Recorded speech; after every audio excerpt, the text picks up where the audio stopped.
Sika Korabea. Abusia, and then see that for Radia Domi, and Radia save, at least for the good things that he has done for us. Our dear call, no dear, but if blood and water passes through our veins, it still says, Nyamia, you been Tienfa, ye, the Emano. And on a can't ever Sika Korabea, son, our chin. Uksebi ukodi pani nyefa na odu Sika Kotoye, Sika Korabea no, afina medica na basebra never before. So pick up a phone to call a friend and to also call a friend. Say name Sika Korabea, but we are going to tell you where to get money. Baby, I bet me in So today, I will be making an investment to Okomfo Anokye Rural Bank or Okomfo Anokye Rural Bank when you're Okomfo Anokye Teaching Hospital or Okomfo Anokye Rural Bank. Honor Paul Odru, who happens to be the general manager. Brabi bia be fine. I mean, so inshallah, you pa. Na ye call more branches and no cost mo. Na nensu benya brand one said ya bank no jumedi omo say omo twem more than 35 years. Omo dia juma kese bebre. Bobby Siana baby, I will be answered to me. And you buy Uncle Twadia, my Uncle Twadia, and medical catcher say, GB one other room or Sebra no more dance or board dance or down or down. What you know, I remote enterprise or Sebra, City Turkish door, German door, Indian door, Sana, burglar proof door, fingerprint door, bathhouse door, Nina, Obenya Biama, a fat house, associated with young baby or Kumasi. Kochi ho and Abakoto Iron boat ho no more to me amount near Marcos Fear come. Faith to me particularly so sebra say the city bia yare no adokoro said the kwa de bra obenamenam no so be sound yare what yare ya and into ko faith to me particularly ko so for me faith na me sure you pa ye ko to ade bra ye buy beto admedi so am prapi see ni me din the Edwin Arnold Dadzie still the CEO of Bibia be fine. Sika Korabea Baga we need problem me say had den nyina me na boss had den nyina una boss won son wo fair my boy be my dance am wa devu wow really ni ngu anji area ha nyina ha den nyina wa na boss yes won son wo fair and ye we dey me twafu amala tonkwam we need problem we need problem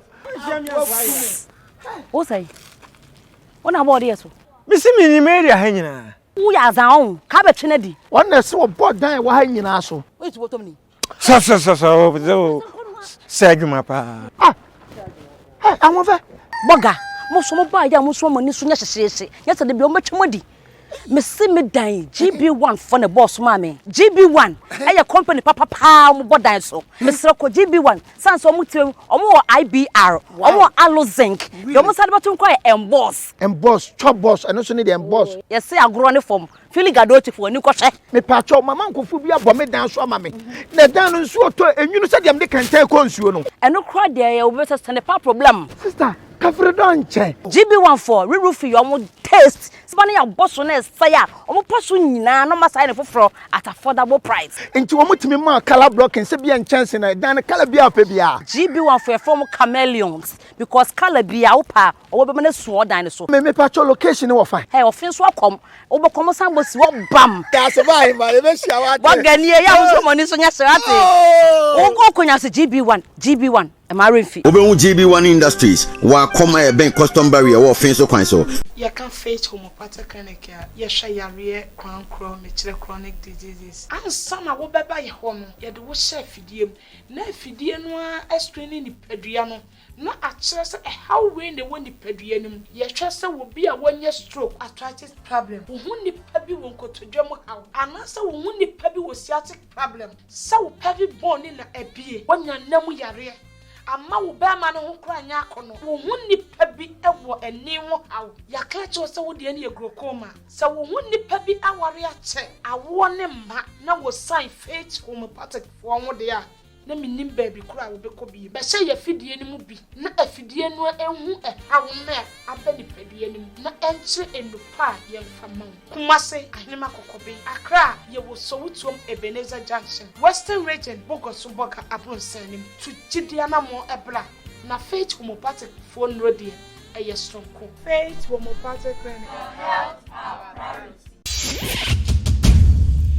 Sika Korabea Abusia masam wakwa aba after commercial break no we Okomfo Anokye Rural Bank ne call e wo Sika Korabea nsam so na ne Okomfo Anokye Rural Bank no wo ma ye adwuma medical catch say enye Okomfo Anokye Teaching Hospital but we dey Okomfo Anokye Rural Bank more than 30 years of my boy adwuma boa manfo menim say ne as you being part of the train na ye call you me sure say also be hu no wanya audience so every Okomfo Anokye Rural Bank starting with the program we got the privilege to speak to the general manager of the company or the bank Paul Odro or the Sebituja. Take a listen to what he said. Yaba Ebetwaso.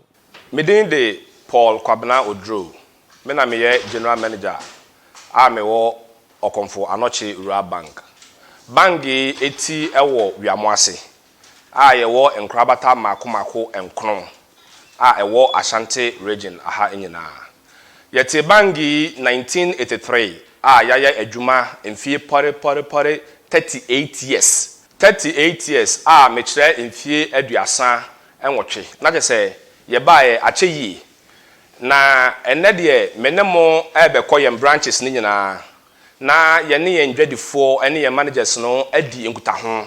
Ebra ni general manager kasa wiye no afei na ye hyase e wotafo wo menim kumase yi pa no na emofretro school no ho ntubu se be be fe o garage ene ye kwato Victoria or Henry who happens to be the managers or that's our branch no or den sem bi to da ne team den nhyɛ da nyefe but ye nkotie di ono so kan or den the customers ye ba e beto adwumadi to Midinde Victoria Ohene me ye branch manager ewo Okomfo Anokye Rural Bank ewo Otafo opposite Ebenezer Mortuary ewo inside garages yewo products bebre ewo ye branch ya yewo susu yewo current account yewo fixed deposit yewo savings account ye ma loans susu bebre ema ye customers omude support omo business Okomfo Anokye Rural Bank wo product bi to say fixed deposit meka bibi kakra afa fixed deposit ne ho fixed deposit no product yewo ye toma ye customers There were 3 months, 6 months, and 1 year. Okomfo Anokye Rural Bank our product bakubia nidin edi fixed deposit. With fixed deposit no, you started from 2,000 ekopim sika dodo bia wahoden ebetumi. Enti baby biara owo biara no Okomfo Anokye Rural Bank frɛ we say fa usika no ebeto ha after 3 months, 6 months, 1 year no. Ya babo ho bebre ama wonso. Wajuma biara wodi sika ne koye biara na etumpon. Sanso na yewo product ba ko ani dinde meba dache. Meba dache ne de hia ne se obetu sisun kakra ama wo ba no for ne dache.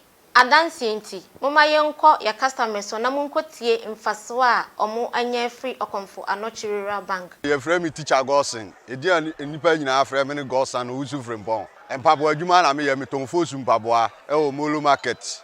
Molo Market near police station e watafu nhia so oba empaboa yeton mpaboa mebre ye wo ema de enkwala mpaboa men shoes mpaboa type bia open odwem ha bia no ubinya se de etia ne se mpaboa nso ne bo no e wo fempa yie ba bia besi yeton mpaboa ne bia ada side bia kase wupe teacher Gosen ke na mpaboa adwuma na hu se atre na migina ame kasa ame kyerɛkyerɛ nkwa ye fa so ton mpaboa ne se obenya mpaboa afu nyina no eye Okomfo Anokye Rural Bank omo akyira akwa afira Asante wi amoase efra me Big Joe me dia so yo Janyame Enterprise uba magazine ni road a to dafo ho engine afa gia box engine bi apene dafo ho bia uba benya bi wo me nkyɛn adwuma ya hu se me da no ya kɛse Okomfo Anokye Rural Bank na aboa me ama adwuma hu se de ohuni kan se on ma be port na o pesca yie on betimi aboa mo yi wi a na de akoto ba bi eda this obia pese onyamoa de a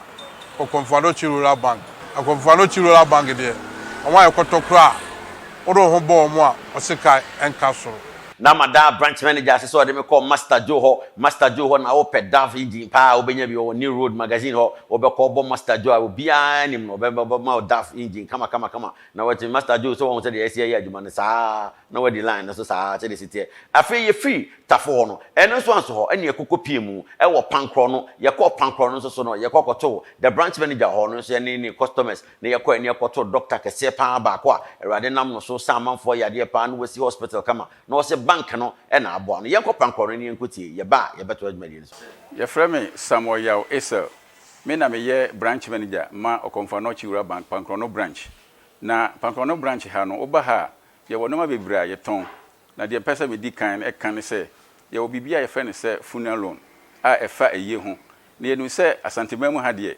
eye yade a esombo kese se bio efie bia ni ho a eye entumi mem wo papa na ma me etumi firi mu wa bra onkan bi nhye mu eno nti edu ba bi a obehu se eye na si no na emu aye den eno nti na mpanifo ye mu adwen se ene na Okomfo Anokye yemfa product bi mra na emma sa de so a eduru ha ma amanfo do mu ti pimpim no emfiri ho ene yɛde funeral loan aba nti deɛ ɔbɛyɛ ne sɛ wabie account na fe aye no aba no waba na ɛho hyehyɛ na ne ahyehyɛ ne ama osika na wode akɔyɛ aye no woyɛ aye ne wie a na wode abeto baabi a wobɛfa no afei so Okomfo Anokye Rural Bank yɛwɔ bebadaakye na saa mebadaakye deɛ ɛteɛ ne sɛ yɛyɛ ne sɛ wowɔ akora on sa akora no bedu mpe bebre no na awofo no agya wo mu sɛ o mehwɛ wa keke bedu baabi a okɔ school no na sika ayɛ den nti yɛyɛ agye sɛ ne yɛmfa product bi mmra na wowɔ akora no pɛkyɛ na no na waba na yɛbie saa account na ma wo na afei wodi sika kakra tutum wani bɛba ho so na akora na bɛnyi no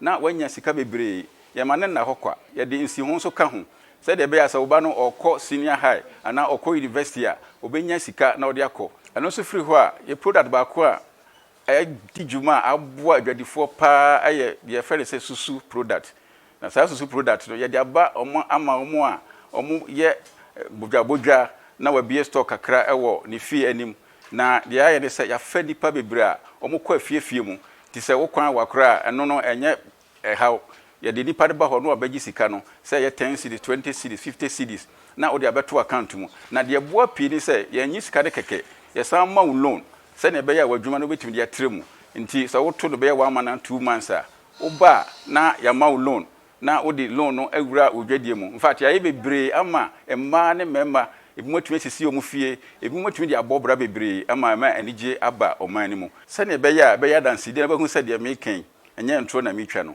yɛmpie na yɛnkɔ yɛn customers a yɛne ɔma di dwa mpre bebree no na kɔtie firi ɔma num sɛ deɛ mekan no ɛnyɛ deɛ mebɔ bitrim na yɛade a ɛwɔ hɔ sɛ Okomfo Anokye yɛwɔ susu product a ɛboa amanfo. Dr. Emmanuel Obeng, CEO Trinity Hospital Pankrono I Ben Kudua Junction hospitally a Trinity Hospital by a 12 years ni a several enipa bebre yakoso a several enipa adwuma ye efiri se oba enyem ekusi na wo so enyina ye antinita ewa hanom from antinita ye deliveries baby oba ebewo ye obi wa hanom wawo awie no postnatal eno so ye ewa hanom ba OPD a yehwe all kinds of diseases.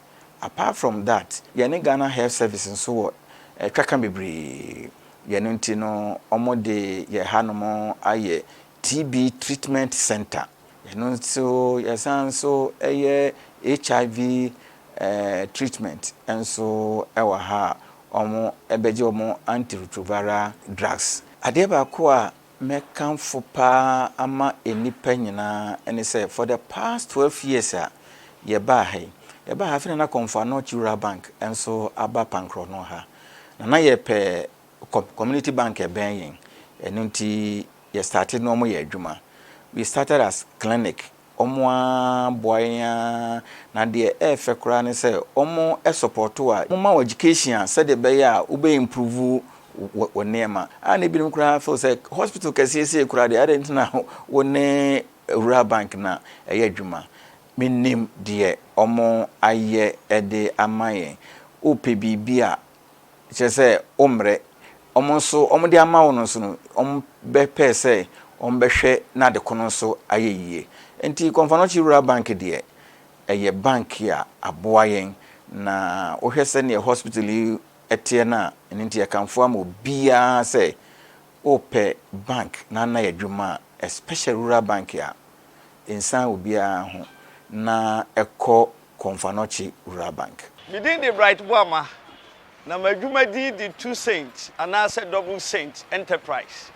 Madwuma me ye no ewo pankrono alignment ene asieye no na di hwani mu.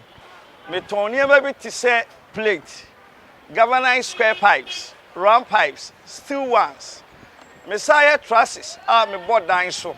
Me won branches but ni nyina no yie mu no Okomfo Anokye Rural Bank na aboa ama adwuma ye na manya nkrabata ahodo be miensa aka de wo pankrono alignment yi ho ba bibiara a wo no se wote Okomfo Anokye Rural Bank nka se wo ye susu se wo ye current account so ye savings ba bia se wo de wani hwe eye Okomfo Anokye Rural Bank minim se wo so mo nkrabata bebre ba bia be ko bia no Omo beboa wo na said ye so omo ne wudi nsa wo so no. Omo ne waye pepepe. Ya fra me sin kwane. Me wo moro market. Me ton bayere. Sa mre na me ton bayere na me hu Okomfo Anokye no. Na madwuma no ye ketewa bi. Me hu Okomfo Anokye wura bank ya me ne wo mo ye adwuma no. Se aye kese. Ama makọ manim. Enti odofo no me ka kire mo obi amra. No amra meje Okomfo Anokye wura bank bosia ne bi. Ebe boa wo ama wako wanim. Se de me ka no. Obi enim me. E wo moro market. Okomfo Anokye wura bank no mo ye adwuma. Wo to. Emma wo kọ animu. Emma wonya de wo pe. Eboa wo ma daachi bibi bia wo pe bia Okomfo Anokye say ye dio say ye wo ma daachi o say susu o bibi bia na obeye bia eboa ma wo kọ animu enti sanre obi amra me na meto na me yeketewa bi edwuma na wo fom esi akosoro ama ye kese Okomfo Anokye wura bank ya daworo ma ama makọ animu Ogoto Sika Korabea ansam yankoto ade mra ye ba ye beto adwumadie ni so Sika Korabea.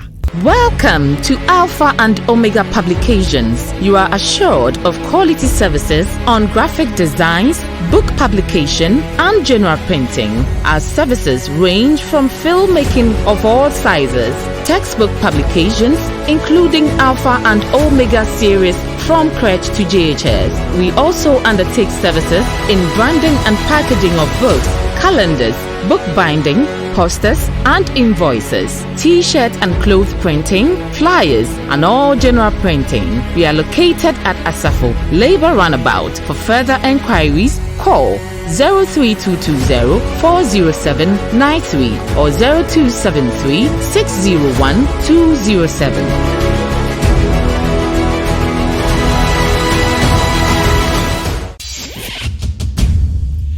Sika Korabea. Are you a lady or a gentleman who desires to step out in an elegant, classy, and fashionable way? Then let me introduce you to the only place where you can get this desire met, and the place is Vedic Boutique. Vedic Boutique stocks the most beautiful Italian, American, and UK quality designer ladies' bags and shoes, ladies' dresses, ladies' jeans and trousers, ladies' slippers, jewelry, and fascinators. Vedic Boutique also has men's shirts, men's trousers and jeans, men's shoes and slippers, men's suits or jackets, as well as belts and watches for both men and women. Locate Vedic Boutique at South Sontreso near the Traskare Hospital and at Patasi Mango Down near the Assemblies of God Church. Give them a call now on 0244 464 345 and 0542 015475. Vedic Boutique. Ahuo Fefie.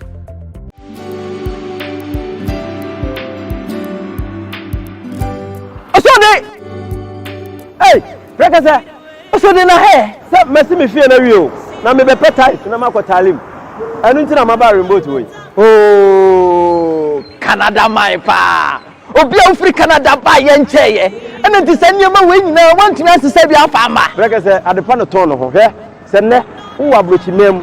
Abrochi be bi a wo bi anya wadwene se wo de niam e free abrochi abagana. Se wo petai se papa size ahodo no a bra remote wo obenya biato na be security doors kwa dia no wasem o security doors papa original one o China doors wo ho o Italian doors wo ho o Turkey doors wo ho o German doors wo ho o Indian doors wo ho do bia odi wani ahu bia no bo mo dan so ba remote wo on say na tie nje atwam kima boss no wo so e ba kima boss pa ye de ceiling e de bi siesie dem a o woni papa e standard enso wo ho Canada mine eti je wo kan nyina wo ya sure me ye spray me say you omo di machi na best me yanko ni santi frey 0241 109548 0243 673158 and 0558 771179. Are in both our 32 enterprise. With God, all things are possible. Sika Korabea.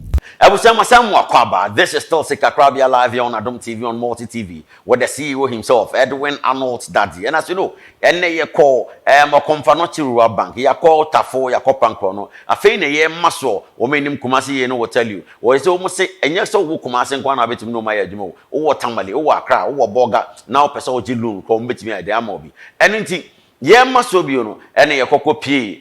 Ashtown ho ne yɛkɔ na branch manager so ho ɔno so yɛn yɛkɔ ne customers so ɔmo so de nsɛm bitudwa yɛn kɔmra yɛ ba yɛbɛto aso me Charles Brobe Okomfo Anokye Bank Ashtown branch manager Sika Korabea ye dwuma die di na ebi ye savings account fixed deposit current account ye dwuma ko bi so ade ho to ye so a oni anguase de bia dai esan say ye pese ye customers ho to munti esa wo susu product ya ye soma ye mofra no emo mo ba wo nchen ba bibia odi dwa bia no mo abejeje abra wo mre ho kra afi so say open mo bia afri se wo sika na wo de abeto nso a ye gina wachi a ayebotanti e bebo na ama wo so wonsa atimi aso adwuma di na wudi ni nyina so we Ghana nyina Okomfo Anokye Bank ye susu product no da mu sonko utu susu kakra ye kabo ho poli enan mu a na de amount na de amount abosan endi say o 1000 Ghana it means you betima qualify for 4000 Ghana average your product ba ku be fixed deposit dwuma di na se chenyan say wo sika bi da ho na mprempren ni umfa ndi dwuma bi an e be koto asero say wo de be ba na ye de aye bi amount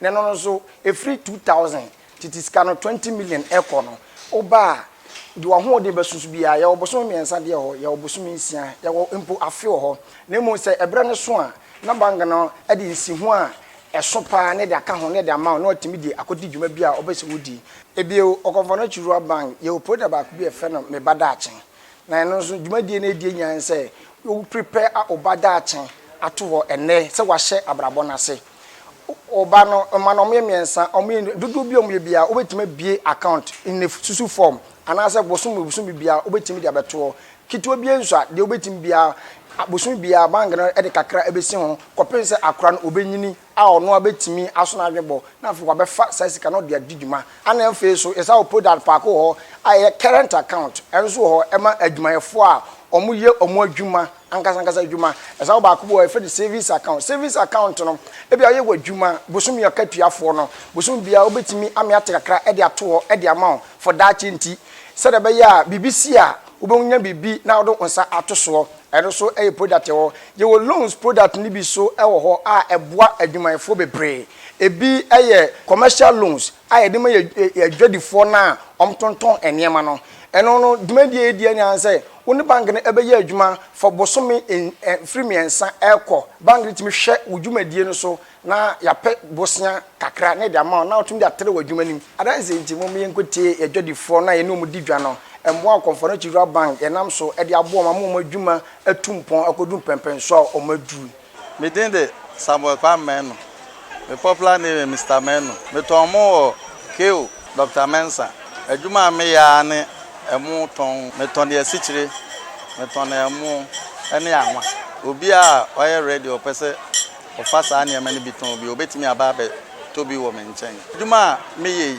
me da nyankopon asese ode makɔhye Okomfo Anokye Bank fo nsa omo nya nkontompo ne na da bia kɔbra na kyina na sei ne nyina nsa wo no obetimi adi no kra dai ama wo mo pacho ye fe me hanade me company nim the sweet handai me wo keo I ton drinks e wo keo ha ye drinks different types bebre so wo ye engagement adore impose wo di wani a obetimi to drinks e wa ha enu nti ye kan form asa obi a bebia obi a odu keo nko ade a ye frɛ wo sweet handai enterprise e wo keo dodo na anim se fem awo shop adwuma ya akoso nyina kɛse me da sɛ ma Okomfo Anokye Bank o ma da o ma na ma adwuma kɛse sei asɛ mu si humie me kanfo ama mo sɛ obi bi ofɛ sɛ ne bank e yɛ adwuma bi ade me kan Okomfo Anokye Bank ama mo sɛ sɛ no mo yɛ adwuma kɔso me din de Bernard Odro me na me da Ben O Enterprise ano adwuma ko kakraka yi nyina me na me da no na ene sɛ ye di dwa adwuma ya ohu ne kɛse nyina no eye Okomfo Anokye Bank omo na me de me ho atwere wo mo eti me kanfo mo bi bia owo oman mu ha nyina sɛ wonde wo ho twere Okomfo Anokye Bank a wo do ho atwere bank papapa Ebra ye free ho no yanso ho a na ye kopie kro no ho na ye koy na mkoto me dofo bia me hu na che pa vida vida so ye djuma Okomfo Anokye ene ye koto branch manager ono so ma ye ko ne customers no ye ko djum na ye kama pa ye ko kro no ye ko tie di omo so kan ye ba ye beto adjuma di ni so we obi so a opelum wo bank bia motors up and down we ko fa we bra ye had ntisa uni account kra wa ha wo de fa 6 month statement ne bra o ba ye beji ni ahwem sika bia pribia ye de bema wo ya ankrenkren so a wodwum wo kofa car wo pe car to wo pa bubu ya wo pe pragia mo ye taxi union wo ya sorry wo pe sikasi mission house Okomfo Anokye say wo dey just walking rem oba fa nyema ni nyina brain e be hwem na ya mboa wo ekwan papa so na waji usika wo ye teacher ni wo da wo suntim ma bank wo dey bra ye wo ATM services bebre wa oba ma card kama ATM dey AGH link bia no e betia ma card na da kwapoyi sika wo ho Okomfo Anokye Rural Bank yesi a ye yonti yenko ne yakoti customers ana ye dwadifo no ensempa omwo ekafa ye wo new life supermarket a ye toni nkura nuane ye toni minerals ade bia wo pese wo beto ekoton bia so wo benya bi emo esichire bibia wo pese wo beton ekoton bia wo benya bi enti bibia na eko Christmas no wo ba ha no ma wo benya enema bebre sardine geisha tomatoes bibia e wa ha sei biscuits ye ma no bibia wo pese wo ton bia na se wo de eche ana wo use wo fie no ni nyina ebi wa ha sei a wo ba ha wo benya bi kronom barrier ana ye wo ti bo moden se wo beba na wo ne yen aba bedi dwa ye bibia so ye kama adwuma ya wo se aye kese ye ne midi mu adanse mede na ase ema Okomfo Anokye Rural Bank omu na aboa me fisa me ni omu sha adwuma ase bibia me pebia omu mami bi ti omu na aye me nkakra ama adwuman etimi aye kese ne mu hu adwuman seye enti na ase nyina enkoma Okomfo Anokye Rural Bank for me di antiama krono market se wutisi barrier ho na utwa akwan ni mu na wura kunu dwom ha me wa no ha meton bibia de wupe bia emo anwa enwo jene vegetables enkate ayayam bibia wupe bia ye efa aduane ho de antiama all the way uduru ha obenya ne wupe bibia wupe bia momone ewaduro meton wamma ni nyina ne se obebusa antiama kwadu me wa broche fufuo nyina wa ha ni tufu ni banku ni tabankwan mi wo bibia rera ayayam enkate ayayam nyina all the way the obepe bia wa ha wanya no na wa nwra kronum dom na wa mpia ntiama hwede awrade aye market adwuma ya mu hu fefa enioma mekeka nyina etwaguei eye Okomfo Anokye Rural Bank onada roma ada wa somasene ada mu hu nioma mu hu nyina. Along the line, yes, I share the business development manager or Okomfo Anokye. Also, the same to Jabra, Nyamisha Oye Power, Nyamisha Oye Power, Emmanuel, Nyamisha Oye Power. Take a listen to what the BDM also said. Within the Emmanuel, I'm Kwakusi, acting business development and research manager, Okomfo Anokye Rural Bank. Mama Kwaba Berjumedi so. Any GP say and a wapemre so near bedin kita home. Okomfo Anokye Rural Bank. Dodo na afra say amansan boafo esan moasron ko a wenya afri emunti oba santeman mu ha anase kumase ha banka nipa dodo na epuba say oni yembe ye adwuma e Okomfo Anokye Rural Bank. Nyamisha also nya brehwe Sika Korabea 7 has been another great time. Nyame adoma na otwe se ne yebesa to ase bi oni wo hu baabi a odi Sika beto ne baabi a betimi nya besia dia page wadwuma etimi aide etimi akoso. Nyamisha obi bia general manager Paul Odro. Nyamisha oye pa sa so na Emmanuel on so say business development manager Radisha oye pa really appreciate your time. Everything that you oh yeah ya budwuma di etimi aide akoso. Lenses jare na ye me cameraman on Johnson akosa sa so na me production manager PA ba ko pe Ebenezer do na friend this way Nyamisha sha ye pa just say kana obo me ba bibia fine Becky ene ye me make up already sha ye so nya brehwe Sika Korabea. When we meet next week e beto adwuma so amam prapie ni Medin the Edwin Arnold with the DAD ZIE, that is still the CEO of BBR. Fine. Sika Korabea.